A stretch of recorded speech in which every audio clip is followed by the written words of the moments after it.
วันที่ 13 พฤษภาคม 2025 นี้คณะภาคศูนย์ฝึกอบรมกองพลที่ 3 ได้จัดพิธีประกาศบ่งตัวแต่งตั้งเลขาและกรรมการคณะพังหากฐานแผนกพลาเทคนิคโดยการเป็นประธานของสหายพันโทศรีพลแสงคำเลขาคณะพักหัวหน้าการเมืองศูนย์ฝึกอบรมมีคณะพักคณะบัญชาตลอดฮอดพนักงานสมาชิกพรรคสมบุญและสำรองเข้าร่วม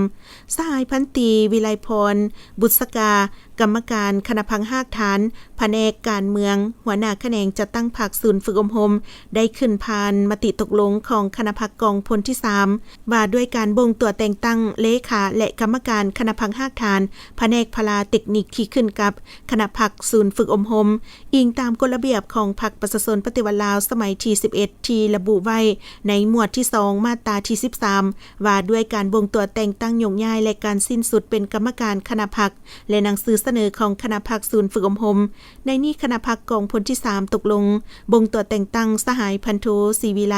กงคำใสกรรมการคณะพรรคศูนย์ฝึกอบรมหัวหน้าแผนกพลาเทคนิคเป็นเลขาเปลี่ยนแทนสหายพันโทจันทร์สุขมลเพชรสหายพันโทพรแก้วลวงปีไซ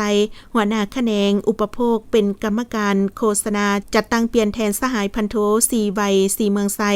สหายพันโทวันไซวิไลพรหัวหน้าแขนงผลิตเป็นกรรมการกวดกาป้องกันเปลี่ยนแทนสหายพันตรีบุญจันทร์เพชรดาวเฮืองและสหายพันตรีไซพรบุตรดาวงหัวหน้าแขนงเสนาหักเป็นกรรมการการคลังเปลี่ยนแทนสหายพันโทวันดีสังสีนวล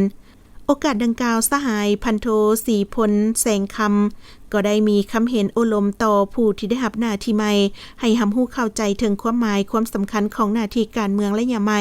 สิทธิหน้าที่และพละบทบาทในการซี้น้ำบรรษาซึ่งเป็นภาระหน้าที่อันสำคัญที่ภาครัฐคันเทิงมอบหมายให้